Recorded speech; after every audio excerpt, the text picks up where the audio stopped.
ইতিবাচক ধারায় ফিরতে শুরু করেছে দেশের অর্থনীতি। এক সেমিনারে বাংলাদেশ ব্যাংকের governor doctor Ahsan H Mansur জানান, সরকারের পলিসি কাজ করছে।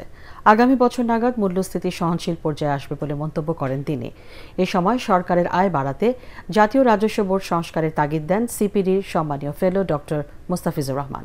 তরিক ইসলামের রিপোর্ট। অর্থনৈতিক চ্যালেঞ্জ ও ব্যাংকিং খাতের সংস্কার নিয়ে ইকোনমিক রিপোর্টার্স ফোরাম ইআরএফ আয়োজিত সেমিনারে প্রধান অতিথি হিসেবে যোগ দেন বাংলাদেশ ব্যাংকের governor doctor Ahsan H Mansur. এ সময় গভর্নর বলেন, বিগত বছরে পাচারকৃত অর্থ ফেরত আনতে কাজ করছে সরকার। বাড়ানো হবে বাংলাদেশ ব্যাংকের সক্ষমতা। আমরা ছিলাম নেগেটিভ ফাইন্যান্সিয়াল অ্যাকাউন্ট, হয়েছে পজিটিভ ফাইন্যান্সিয়াল অ্যাকাউন্ট। আমাদের যে রিজার্ভের পতন, সেটা তো এখন আর নাই। সেটা তো এখন একটু একটু হলে বাড়ছে, কমছে তা বাড়ছে। কখন কনটেক্সটে আইএমএফ এর টাকা কি এসছে? আসে নাই, একটা পয়সাও আসে না। কিন্তু আমরা কি রিজার্ভ বাড়াতে পারছি? পারছি, নিজস্ব সক্ষমতাতে আমরা পারছি।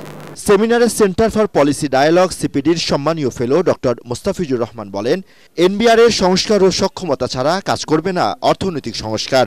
তুলে ধরেন অভ্যন্তরীণ অর্থনীতি শক্তিশালী করার গুরুত্ব। আমি বলি যে মূল সমস্যাটা মূল্যস্ফীতি নিয়ন্ত্রণ। মূল সমস্যা হলো আমি কিভাবে বিনিয়োগ বাড়িয়ে মানুষের ক্রয় ক্ষমতা বাড়াতে পারি। এই মূল্যস্ফীতির হার কমবে, কিন্তু স্তর তো কমবে না। সুতরাং আমাকে এটাকে ট্যাকল করতে হবে কেবলমাত্র আয় এবং ক্রয় ক্ষমতা বাড়িয়ে। দুর্বল ব্যাংকগুলোকে পুনরায় বিনিয়োগের মাধ্যমে সচল করা হবে বলেও জানান গভর্নর। আমি দৃঢ়ভাবে বিশ্বাস করি। তরিক ইসলাম, এটিএন বাংলা, ঢাকা।